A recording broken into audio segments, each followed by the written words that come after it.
confronto continuo e costante sia per quanto riguarda la legge di bilancio, sia per superare alcune criticità che sono emerse nella stesura del testo, che auspichiamo possono essere superate. Questo ci è già stato garantito, legato diciamo così alla 5.0, alla 4.0 per quanto concerne il progresso e le certezze che vanno date ai nostri imprenditori, nello stesso tempo sulla nuova 4.0 che riguarderà solo le imprese agricole, con la possibilità di recupero fino al 40% sull'investimento, fino a un valore complessivo di 1 milione di euro. Stiamo lavorando per aumentare il capitolo di spesa, in modo tale che siano molteplici le aziende che possono partecipare ad avere diciamo così, una risposta concreta su chi vuole innovare all'interno delle diverse filiere. Stiamo lavorando anche su tanti altri temi che penso ci sarà l'occasione di poter approfondire, tra questi alcuni anche legati al settore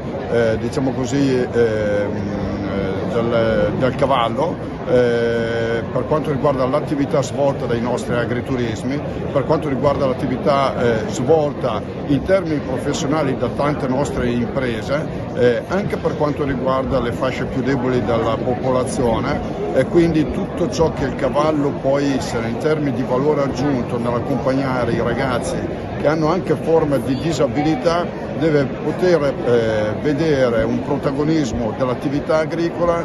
diciamo così, come ulteriore potenziamento di quello che già i nostri imprenditori svolgono nel loro quotidiano. Quindi grande attenzione rispetto ai tanti temi, ripeto, che possono riguardare le nostre imprese. Parlo del cavallo perché oggi siamo a Fiera Cavallo.